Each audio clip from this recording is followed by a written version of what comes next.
The December wind cut through my thin jacket as I stood on the doorstep of the Mason family estate, watching my mother-in-law's perfectly manicured hand wave goodbye before she slammed the heavy oak door in my face. I placed one hand protectively over my growing belly, trying to process how quickly everything had fallen apart. My name is Emma Chen, and at 28 years old, I found myself pregnant, alone, and locked out of what had been my home for the past 3 years. But Victoria Mason had no idea what she'd just done, or who she was really dealing with. "You'll thank me for this later, James," I heard her say through the door to my husband. "She was never good enough for you. No connections, no family money, just some scholarship girl who got lucky." I waited for James to defend me, to say something.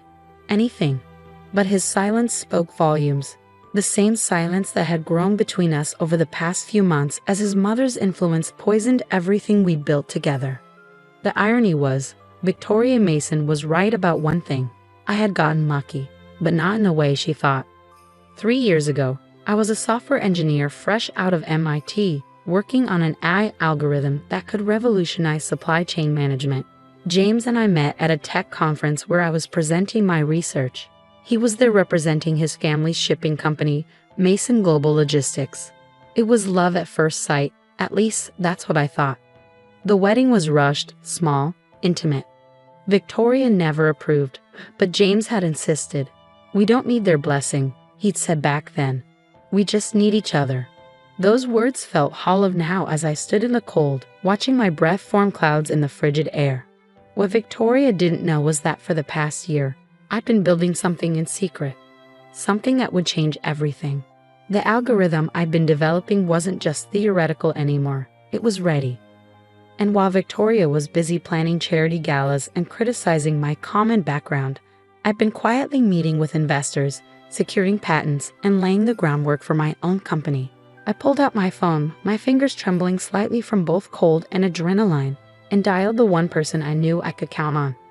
"Maya, it's happening." They kicked me out. Maya Chen, my older sister and brilliant corporate lawyer, didn't miss a beat. "I'm on my way. The apartment is ready. Time to launch Plan B." I could hear her grabbing her keys, the determination in her voice giving me strength. Maya had always been my rock, especially after we lost our parents in the accident 10 years ago. She was the one who'd encouraged me to keep working on my algorithm even after I married James. "Never put all your eggs in one basket, little sister," she'd warned me, especially not a golden one. As I waited for Maya, I thought about the last conversation I'd had with James earlier that morning. He found the prenatal vitamins in my drawer, and instead of being happy about the baby, he looked worried. "Did you plan this?" he'd asked, his voice tight. "Is this some kind of trap?" The accusation had stunned me. Trap? James, we're married. We talked about having children. "Mother thinks the timing is suspicious," he'd said, running his hands through his hair. "With the company's merger coming up." I should have seen it then. How deeply his mother's paranoia had infected him. How the sweet, supportive man I'd marry had become just another puppet in Victoria Mason's grand plan for her family's dynasty. Maya's sleek black Tesla pulled up to the curb, and she jumped out, wrapping me in a fierce hug. "Those pretentious snobs," she muttered, helping me with my bags. "Just wait until they see what's coming." As we drove away from the Mason estate, I felt a strange sense of calm settle over me.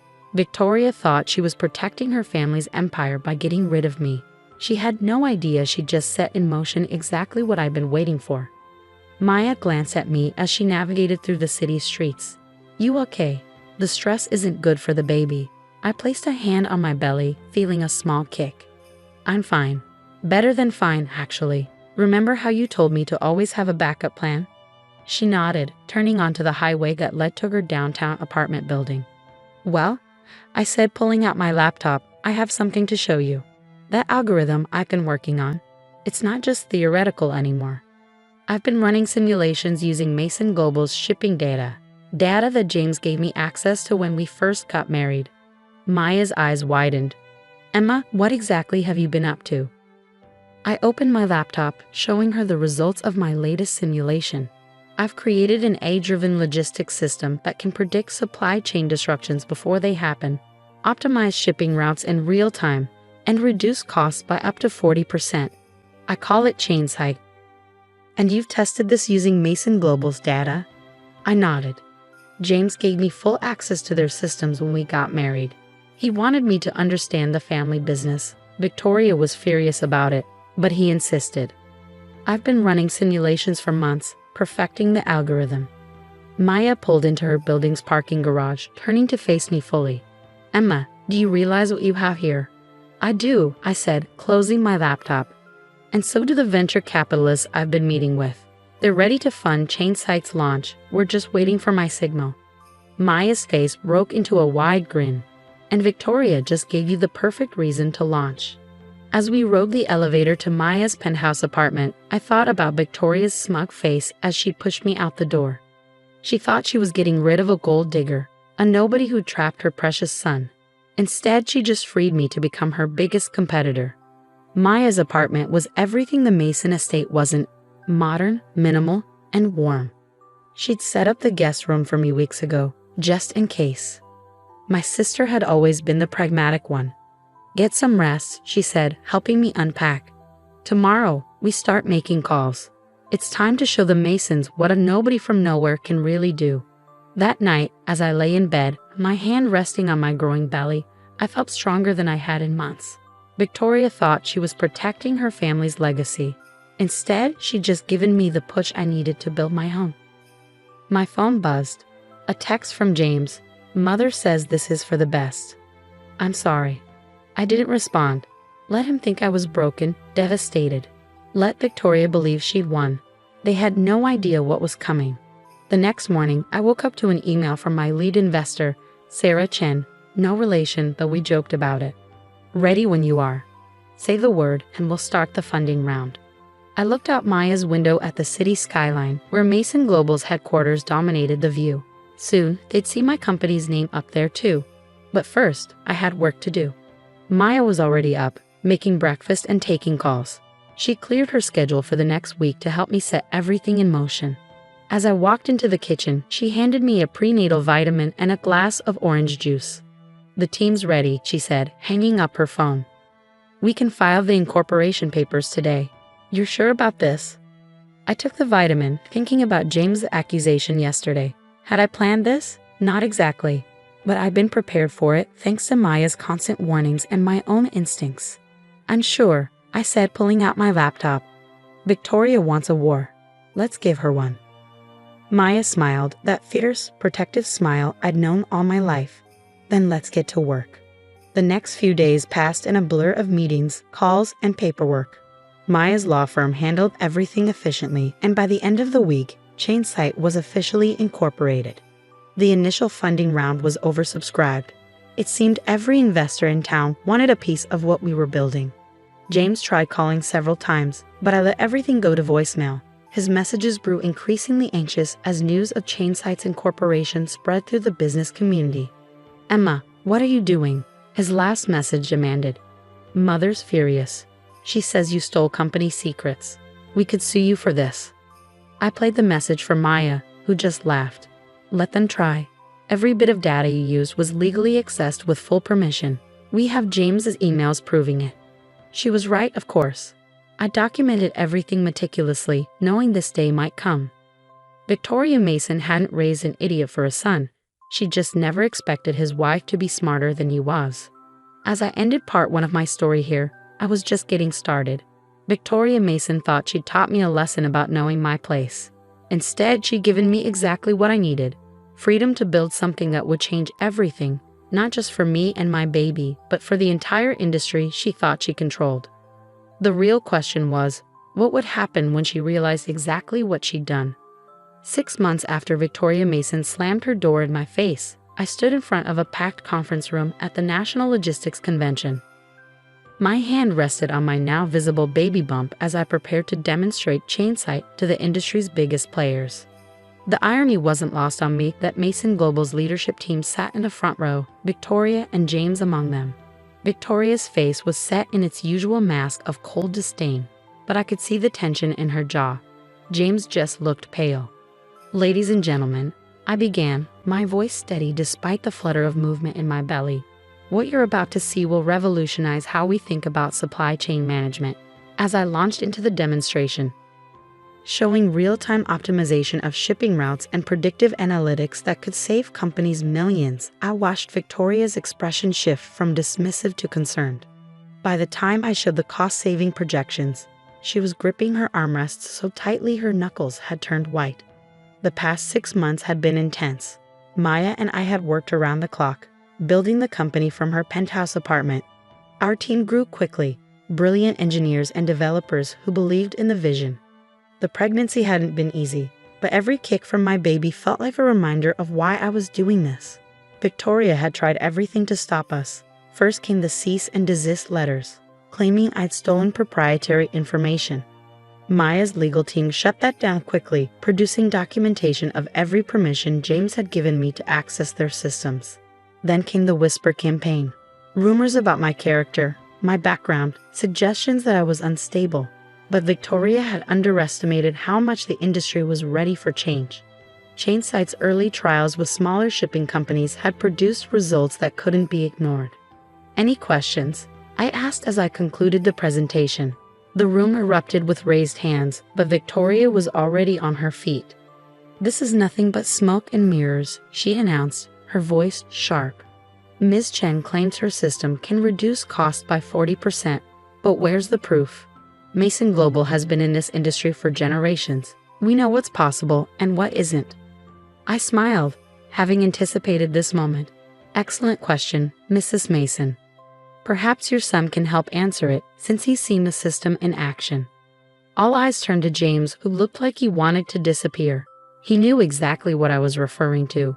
The trial runs I'd done using Mason Global's data, the ones he'd enthusiastically approved before his mother poisoned everything.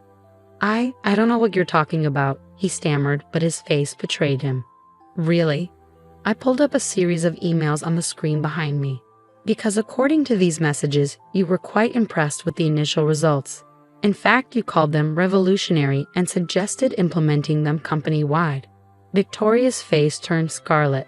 The emails were damning, not just for their content, but because they proved every accusation she'd made about me stealing company secrets was false. James had been my biggest supporter, right up until she turned him against me. After the presentation, investors swarmed around me. Maya handled most of them, her legal expertise proving invaluable as we fielded partnership offers and investment proposals. I noticed James hovering at the edge of the crowd, looking lost. Finally, he approached me as the room began to clear. Victoria was nowhere in sight. "Emma," he said quietly, "can we talk?" I looked at him, really looked at him, for the first time in months. The man I'd fallen in love with seemed smaller somehow, diminished. "About what, James? About how you let your mother kick out your pregnant wife? Or about how you've spent the last 6 months trying to destroy what I've built?" He flinched. "I didn't know about the baby, about any of it." Mother said. "That's the problem." I cut him off. Mother said, "Mother thinks, Mother knows best. When was the last time you thought for yourself?" "The company's stock dropped 15% after your presentation," he said, changing tactics. Mother's furious. "The board is asking questions. Maybe we could work something out." I laughed, though there was no humor in it. "Now you want to work something out? After everything?" "You're still my wife," he said, reaching for my hand. I pulled away. "Actually, I'm not. The divorce papers were delivered to your office this morning. Maya's firm handled everything. You should read them carefully, especially the part about the baby." His face fell. "Emma, please.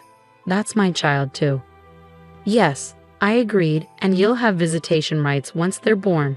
But you lost the right to be their father the day you chose your mother over your family." Maya appeared at my elbow, right on cue.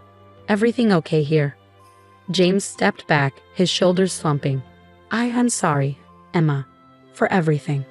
"I'm not," I said honestly. "Everything that happened led me here. Chainsight is already revolutionizing the industry, and we're just getting started. So thank your mother for me, James. She gave me exactly what I needed, freedom." As he walked away, Maya squeezed my arm. "You okay?" I nodded, watching James disappear into the crowd. "Better than okay. Did you see the partnership offers we got today? 6 major shipping companies want to implement Chainsight immediately," Maya confirmed. "And that's just the beginning. Victoria's worst nightmare is coming true. You're not just competing with Mason Global. You're going to surpass them. 2 weeks later, I sat in my new office, reviewing the latest performance reports. Chainsight was growing faster than even our most optimistic projections had predicted. Companies were switching to our system in droves, drawn by the cost savings and efficiency improvements. Mason Global's stock had continued to fall as investors questioned their ability to compete in the changing landscape. I'd heard through industry gossip that Victoria had been forced to step down from the board, though she was fighting it every step of the way. A knock at my door interrupted my thoughts. Maya entered, waving a tablet. "You need to see this," she said, pulling up a news article. The headline made me catch my breath. Mason Global Logistics announces major restructuring. CEO James Mason steps down. "He's leaving the company?" I asked, scanning the article. Maya nodded. Word is he's starting his own venture, something about embracing innovation and new directions in logistics. I sat back, absently rubbing my belly where the baby was kicking. His mother must be beside herself. "Oh, she is," Maya grinned. "But that's not all. Look at the last paragraph." I read it and felt a strange mix of emotions. In a surprising move, James Mason has expressed interest in potential collaborations with emerging industry leaders, specifically citing Chainsight's revolutionary approach to supply chain management. "What do you think?" Maya asked. "Should we hear him out?" I thought about it, remembering the man I've fallen in love with, the one who'd been excited about innovation before his mother's influence took over. Maybe, free from Victoria's control, that man still existed somewhere. Set up a meeting, I decided.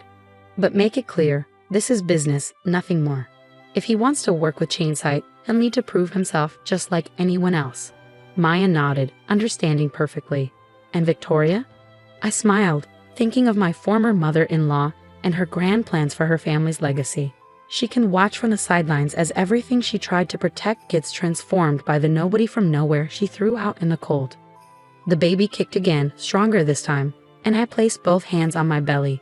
In 2 months, I'd be a mother myself. But unlike Victoria, I would teach my child that true legacy isn't about maintaining control. It's about having the courage to create something new.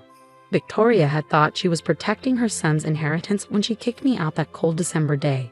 Instead, she triggered a revolution in the industry she thought she controlled, led by the very person she underestimated most. As I looked out my office window at the city skyline, where the Chainsight logo now shone as brightly as Mason Global's, I couldn't help but smile.